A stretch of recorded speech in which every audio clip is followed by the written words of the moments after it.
Hi friends, welcome to Fix This House. On today's episode, I'm going to be showing you some of the most common and biggest mistakes that most DIYers make when connecting electrical wire. Now I'll be showing you some of these mistakes and how to fix them, and also my recommendations, so stay tuned.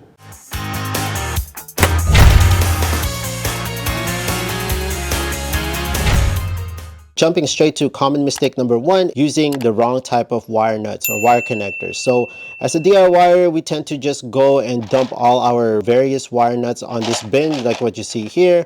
Just grab whatever we see, what's available, and use that type of wire nut. Now there's different types of wire nuts out there in the market. This one on the top area are winged wire nuts. These ones are just the regular ones. So each of the wire nuts, if you're not familiar, have their own rating on them and what gauge wires that you can use per each one and how many per each wire nut. But in today's episode, we're going to be using the winged wire nuts for demonstration purposes. So what I have here is 12 gauge wires. Sometimes you're just going to go find a wire nut that's lying around, and you're going to go and try to attempt to just put these two together just like so.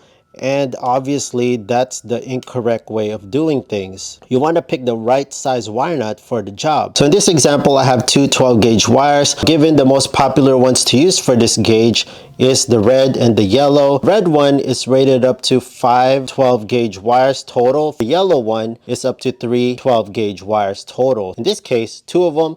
The yellow one is the perfect one for this. So if you're curious about the other colors and how to use them, the max and the minimum amount of wires, just go and take the packaging of where it came from, look at the back, and there's an easy instructions on the back, and it tells you all the minimum and maximum and the size gauge wires per each wire nut. So before we go any further on this episode, I'm going to be showing you two ways to connect two solid wires, and also how to connect a solid to a stranded wire. But this one example I'll be showing you later on. So now let me show you another common mistake that DIYers make when connecting electrical wires.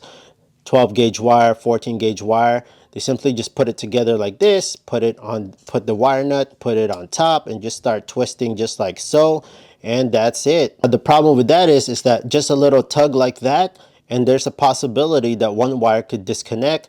And that's very bad, because when you start putting this inside the J box and this disconnects, you're going to get some arcing, and that could possibly cause a fire. One of the correct ways to do it is you want to hold these two wires together side by side as close as possible, same length, 1 inch to 3/4 inch length, stripped, and you're just going to put the wire nut right above it. And you're just going to start twisting and twisting just like this. You're going to start twisting, and you can feel it just by how much force you're holding this and how much you're twisting this. You're just going to keep twisting and twisting until two visible twists is seen onto the outside insulated wire. So that's one twist, two twists, and that should be good. If we take out this winged wire nut, and you see now the length of the copper, you see that that's about half. It really shortens down when you start twisting this thing. Now, another great method, which I actually prefer, and I actually do really like doing when connecting wiring using wire nuts, is I like to pre-twist. Now, pre-twisting means that, let me show you. In order to pre-twist, you need to take out a little bit more insulation off these wires. So I prefer taking about more than 1 inch, because you're going to end up cutting it later on anyways. Now I got two wire strippers here. I got your regular one, got this really cool one right here. Now if you're interested on either one of these, I'll leave the link on the description down below. You can get either one. Take out just a little bit more, so that's about, I don't know, 1.25 inches off this one, just like that. There you go. Now you have enough wire. Once we start twisting this, the copper wire will get shorter, and you're going to end up cutting it anyways. We're going to be using lineman's pliers across like this.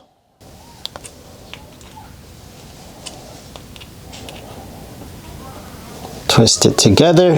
Along while you're twisting, you're going to get the insulation getting twisted as well, which is good. Now notice how it kind of shrunk a little bit. Now what you're going to do now is just cut off the excess. Use the cutter part of your lineman's pliers.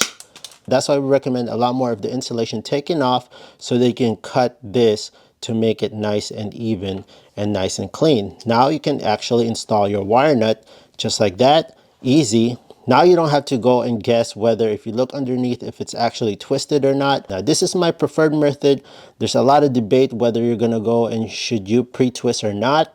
you always want to go to the code book. To be in compliance, I always refer to the NEC 2020. And we're going to go to chapters 110.3 Bravo. So let's go flip into that chapter and let's see what it says. So if we go to Article 110, requirements for electrical installation, and you go to Bravo, installation and use. Equipment that is listed, labeled, or both shall be installed and used in accordance with any instructions included in the listing or labeling. Meaning that you're just going to go follow what's written on the back of the instructions of the packaging of the wire nuts that are using. In order for this product to be UL approved, make sure you check on the bottom, and that is UL approved. Now let's get into the solid wire connecting to stranded wire.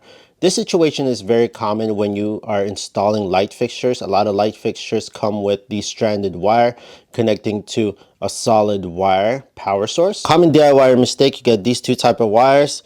You get your nut and you just pretty much go over and just start twisting like so. Twisting like this, but a slight tug like this. Now the stranded wire will come out. Now this is very common issue. Let's just say you have your wire nut already nice and tightened just like so, and you're ready to shove this wire back into the ceiling fan J box or the light fixture J box, and in the process of doing that you're pushing it in and this will pretty much pop out. So a lot of people just tend to get the solid and the stranded, put it together, and they start twisting just like this.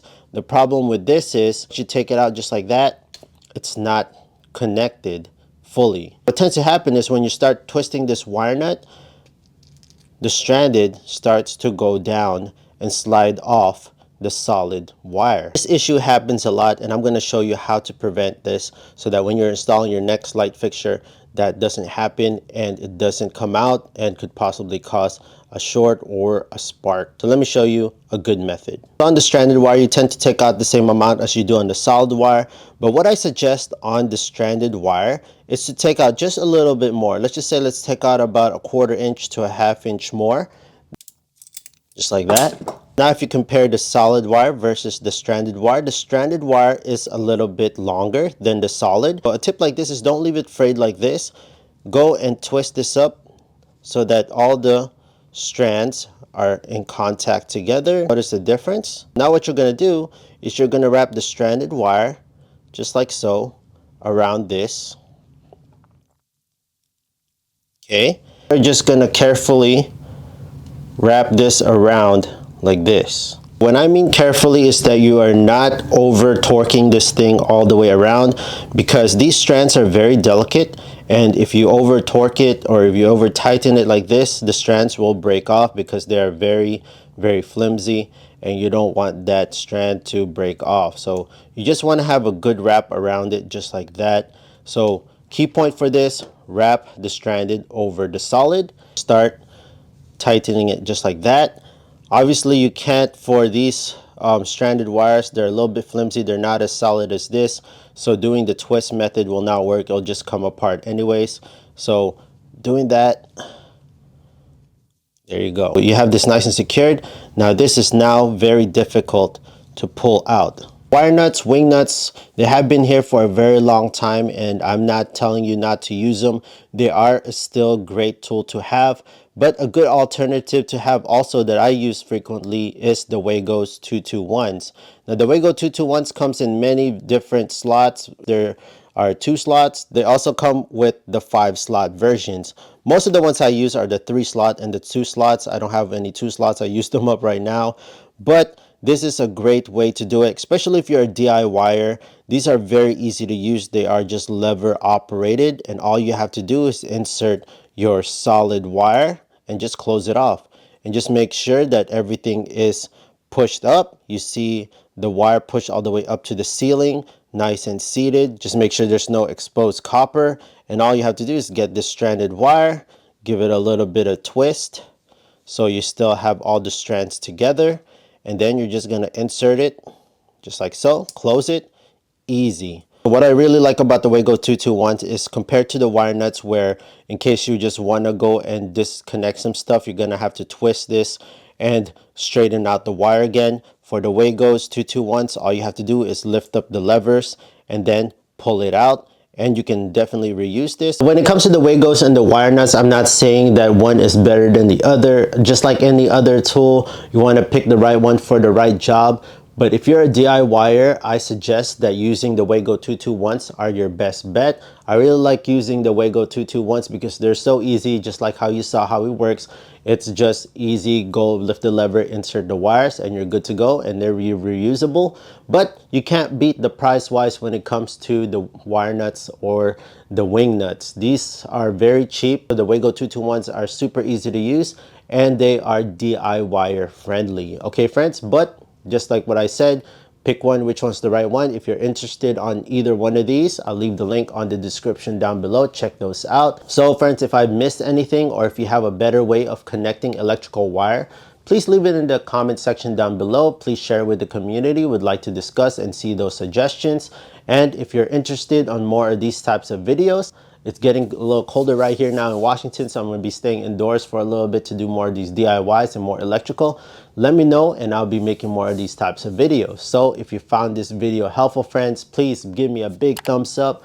Press the subscribe notification bell. Friends, if you're interested in more electrical videos, check out my electrical video playlist. And once again, friends, thank you so much for tuning in. I'll see you in the next one.